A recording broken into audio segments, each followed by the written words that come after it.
If you want to really know what happened to the Crimea Bridge, then this video is for you. The big question is, was this a truck bomb?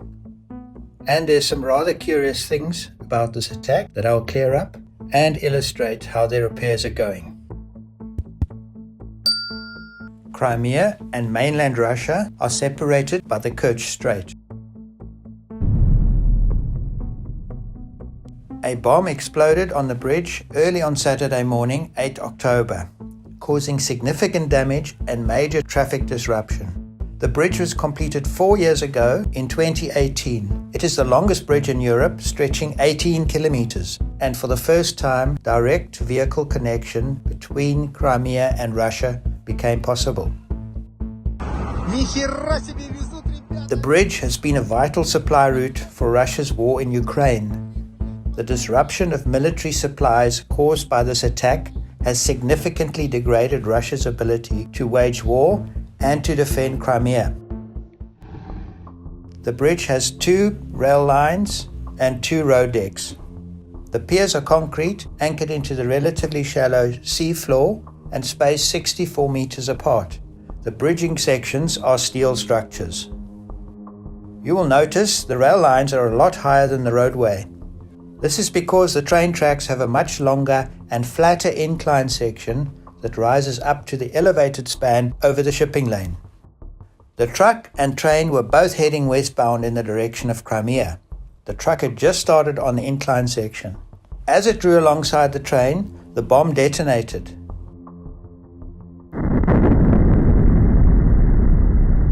This bomb was made up specially for this mission. The explosive included incendiaries, which are the sparks you see.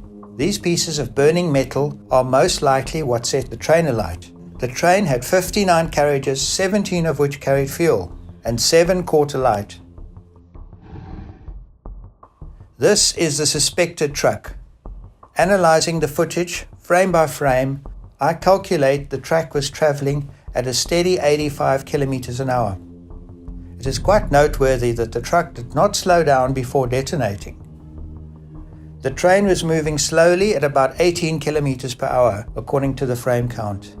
The motion of the train is easier to see here when it is sped up. The blast buckled and snapped the roadway. It was powerful enough to set the train on fire.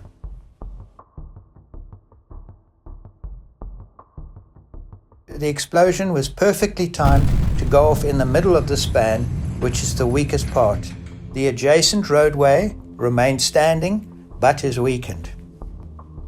Huge flames billowed from the train, fanned by the strong wind coming across the sea. The fire from the fuel train was so fierce it melted the train tracks in multiple locations.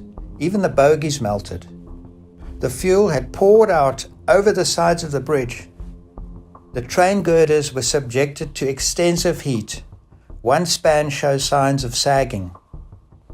The concrete pylons could also be heat damaged. Here we can see the far side of the train structure. It was also not spared. It was covered in flames. Currently, just one railway line is open to limited traffic, and both rail structures are scheduled for replacement. The surviving roadway is open for cars and light delivery vehicles, but no trucks and buses are currently using the bridge. They have to use the ferry. Many think this frame proves the bomb came from below and the truck was intact after the blast, but this is not true. This flash along the bottom is nothing more than a technical anomaly related to digital cameras. Video cameras don't capture an image at one time. Instead, they scan the image as lines from top to bottom in a continuous loop, faster than the eye can see.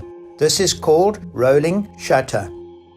The top part of the image is pre-explosion. Advance the video and now the fire is in the distance and above. It is not coming from below.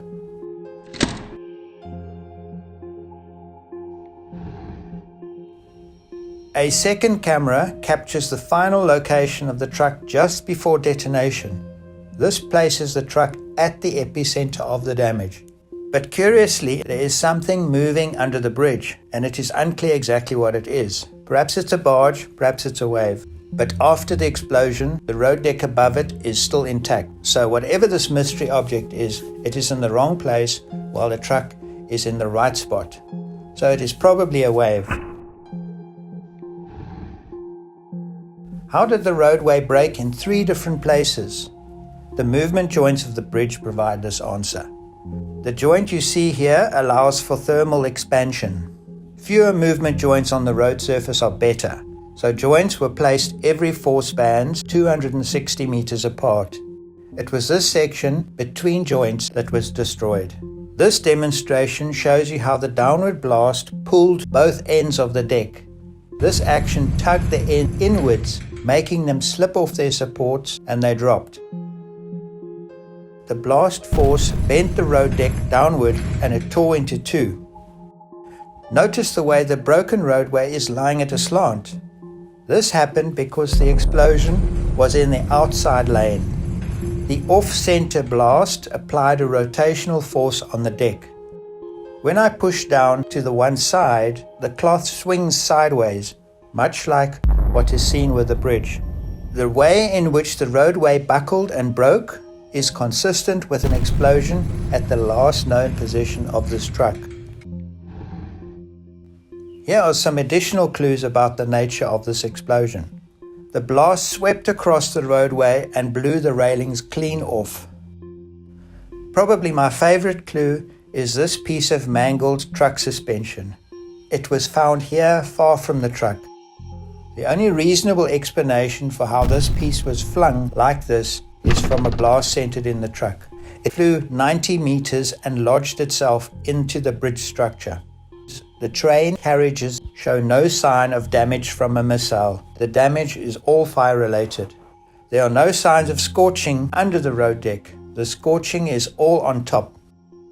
This edge of adjacent deck was buckled in the explosion. The clues are all consistent with a truck bomb. Did the driver know there was a bomb on board? Most likely not. The truck stayed in the outside lane, not attempting to place the explosion closer to the train and to destroy both roadways. And slowing down and meeting the train higher up on the bridge would also put the bomb to maximum use. None of these happened, which to me suggests he was unaware of what he was transporting. Nobody has claimed responsibility for the attack. Repair crews have moved quickly and already removed the destroyed spans. The first roadway panel has been lowered into position already. The rest of the outer lanes are to be in position by December, which will mean trucks can drive the bridge again. Road repairs are to be finished by March.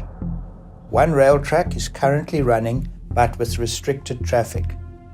The rail lines are scheduled to be complete by September 2023, 11 months after the attack.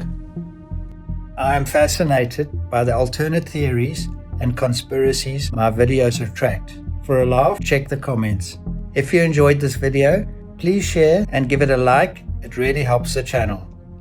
Thanks for watching, and I'll see you in the next video when this bridge is almost certainly targeted again.